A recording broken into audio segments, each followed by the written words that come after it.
En tant que disciple du Christ, donc comme vous l'avez bien compris, du moins dans ma compréhension des Écritures, il n'y a absolument aucune obligation de porter le voile. Si je porte ce voile lorsque j'officie, c'est dans un souci d'incarner finalement dans la matière des réalités spirituelles.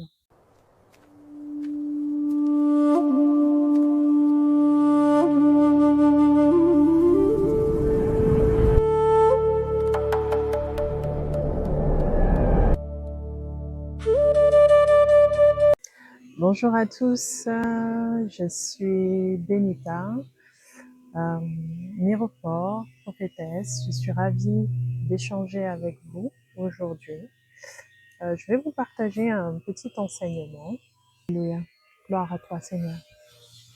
Ce que je voulais vous partager aujourd'hui concerne le voile. Le voile. Comme vous pouvez le constater, je suis disciple du Christ, mais je porte un voile. Alors, qu'est-ce que ça veut dire? Pourquoi? On peut se poser beaucoup de questions et c'est la raison de cette vidéo aujourd'hui.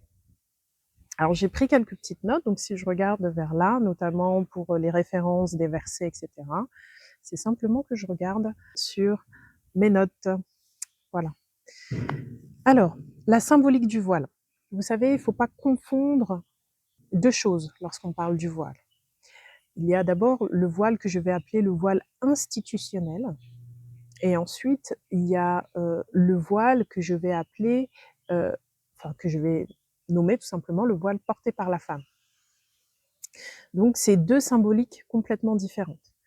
La symbolique du voile que j'appelle institutionnel fait référence notamment elle fait référence au voile qu'on pouvait trouver dans le temple dans l'Ancien Testament. Je m'explique. Le voile était présent dans le tabernacle.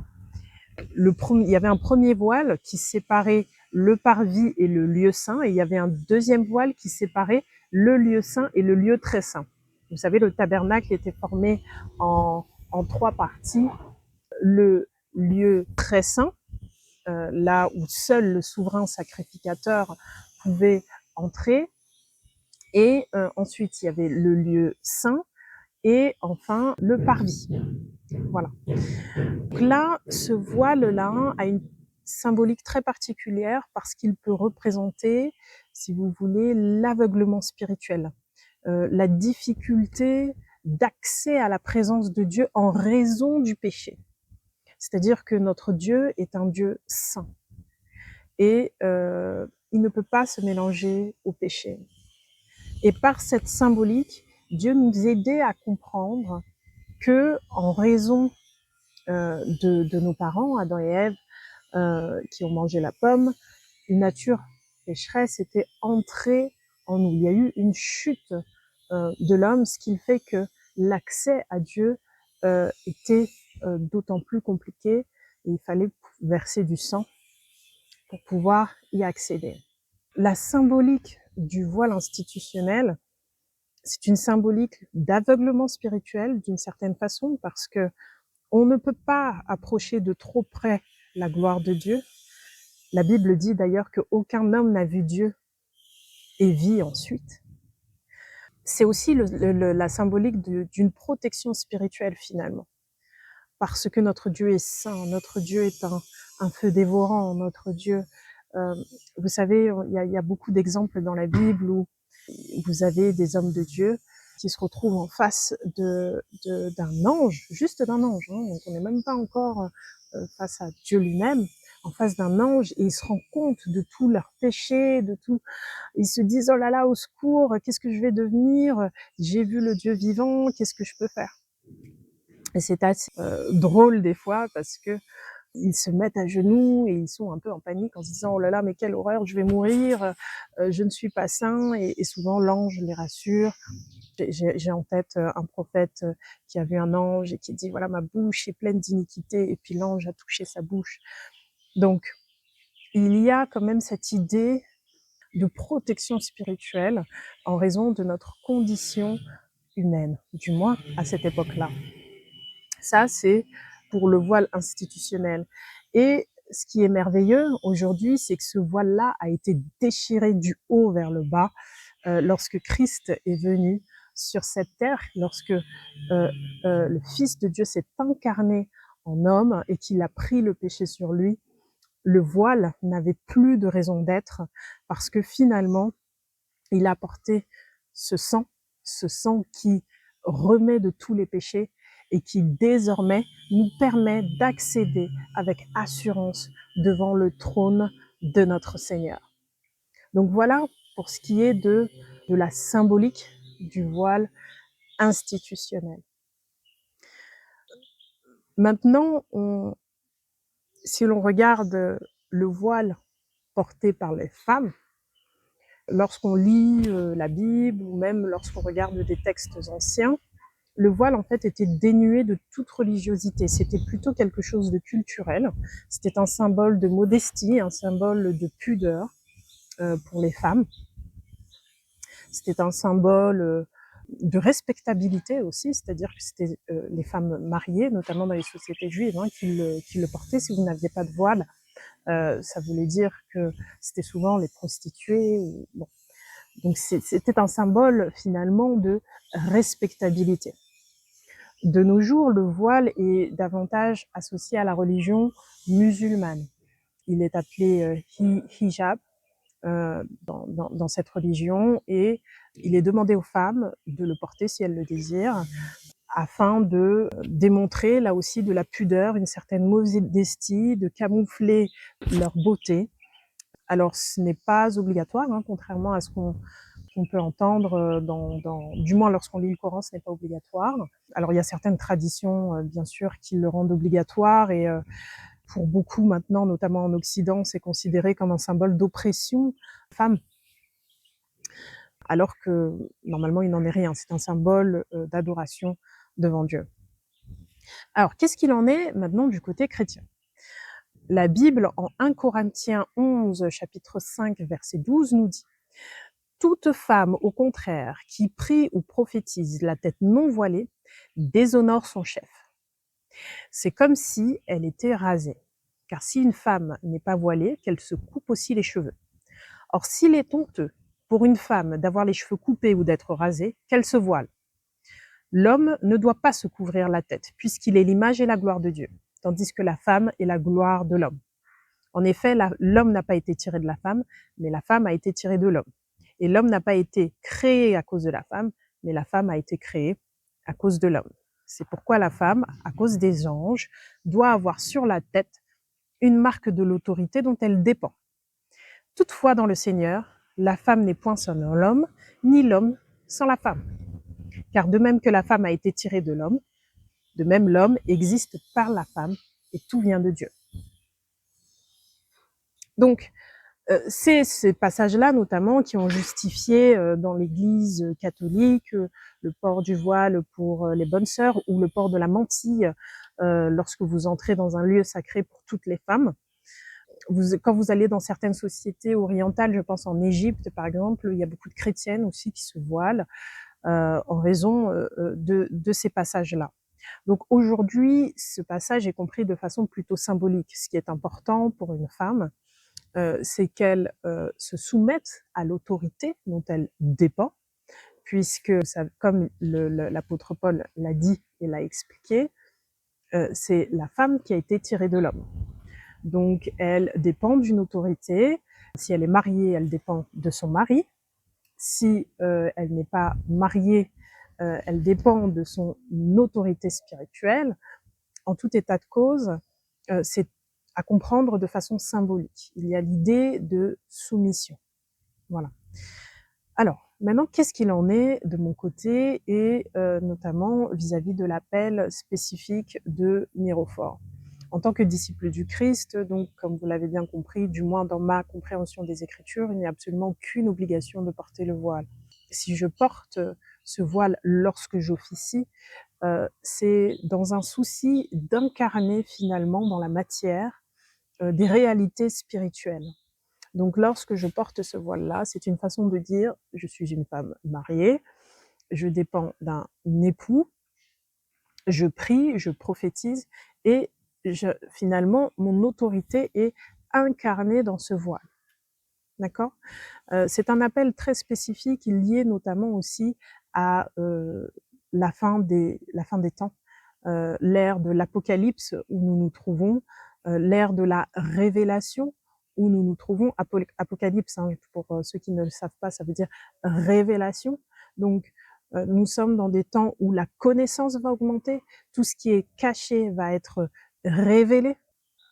Lorsque Dieu m'a appelé, l'une des choses qu'il m'a demandé, c'est qu'il faut que tu incarnes ce que tu enseignes, que tu incarnes dans la matière ce que tu enseignes. Donc, incarner, bien entendu, si j'enseigne l'amour, donc je dois aimer ça. Et n'oubliez pas que les enseignants seront toujours plus jugés de façon plus sévère que ceux qui reçoivent la parole, parce qu'ils doivent incarner. Mais dans ces derniers temps, l'Esprit nous demande aussi d'ajouter des symboles dans la matière, afin que les réalités spirituelles puissent être saisies aussi de façon matérielle. C'est le temps dans lequel nous vivons. Alors, est-ce que si j'enlève le voile, ça veut dire que je n'ai plus l'autorité? Pas du tout. Ça veut simplement dire que, de façon symbolique, représente dans la matière l'autorité dont je dépends. Voilà. Et c'est de même dans l'appel de Mirophore, si vous voulez, l'huile qui représente le Saint-Esprit. Et le Saint-Esprit, vous savez, il n'y a qu'un seul esprit, mais il y a 12 dons de l'esprit, donc qui se manifestent de façon différente, donc avec des huiles différentes, etc. Donc tout ça, c'est un souci d'ancrer la spiritualité dans la matière. C'est très important dans les temps dans lesquels nous vivons et dans les temps dans lesquels la connaissance va augmenter. Alors, donc je ne porte pas le voile pour cacher mes cheveux ou pour les mêmes raisons qu'on peut observer dans d'autres religions ou même dans ce qui est évoqué dans 1 Corinthiens par l'apôtre Paul, mais davantage en raison de l'alliance qui me lie avec le Seigneur. Voilà. Donc là, vous voyez, on voit un petit peu mes cheveux, ce n'est pas grave.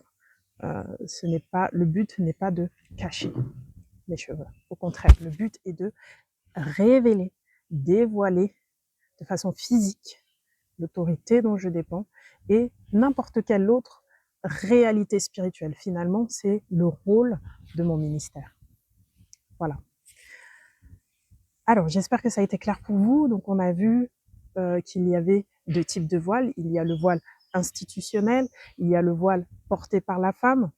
Le voile institutionnel représente d'une certaine façon l'aveuglement spirituel, mais aussi la protection spirituelle pendant les temps où l'accès à la présence de Dieu était extrêmement compliqué et difficile en raison du péché, de la question du péché qui n'avait pas été réglée. Mais cette question a été réglée lorsque Christ a pris le péché pour lui, a pris le péché sur lui. Donc désormais, nous pouvons de façon complètement libre nous approcher du trône de la grâce, alléluia, nous approcher du trône de Dieu en Jésus-Christ. Et il y a de l'autre côté le voile porté par les femmes. Au fur et à mesure des siècles, ce voile, au départ, c'était un voile dénué de connotations religieuses, c'était plutôt culturel, lié à la pudeur, à la modestie, à la respectabilité de la femme.